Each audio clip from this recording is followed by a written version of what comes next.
Hi friends, നമുക്കൊരു cutlet ഉണ്ടാക്കിയാലോ? അപ്പം അടിപൊളി ക്രിസ്പി ആയിട്ടുള്ള കട്ട്ലേറ്റാണ് കേട്ടോ. അപ്പോൾ നമുക്കതിന് വേണ്ട സാധനങ്ങൾ എന്തൊക്കെയാണെന്ന് നോക്കാം.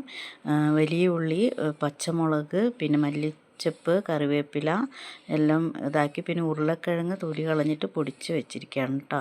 അതിലേക്ക് നമുക്ക് മുളക് പൊടി, മഞ്ഞൾപ്പൊടി, ഗരം മസാല, മല്ലിപ്പൊടി എല്ലാം കൂടി ഇട്ടിട്ട് നമുക്ക് നന്നായി കുഴയ്ക്കാം. കുഴച്ചിട്ട് അതിലേക്ക് നമുക്ക് മുട്ടയും വേണം, പിന്നെ ഒരു ബ്രെഡിൻ്റെ പൊടി വേണം. പിന്നെ ഈ ഒരു ഇതിലേക്ക് നമ്മൾ ഇത് കുഴച്ച് വെച്ചതല്ലേ, അത് നമ്മൾ ഉരുട്ടിയാക്കി എടുത്തിട്ട് ഈ ഇതിൽ മുക്കിയിട്ട് മുട്ടയിലും ഇതിലൊക്കെ മുക്കിയിട്ട് എടുക്കണം. അതിൻ്റെ ഇടയ്ക്ക് നമ്മൾ കടയിലേക്കുള്ള മുട്ട വേവിച്ച് വെച്ചിരിക്കുകയാണ് കേട്ടോ.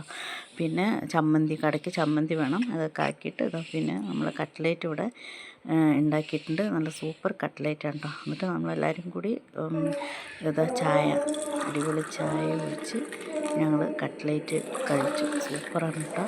അപ്പോൾ എല്ലാവരും ഇതുപോലെ ഒന്ന് കട്ട്ലേറ്റ് ഉണ്ടാക്കി നോക്കണം. നന്നായിട്ടുണ്ട്, നല്ല സൂപ്പർ ടേസ്റ്റാണ്. അപ്പം ഓക്കെ എന്നാൽ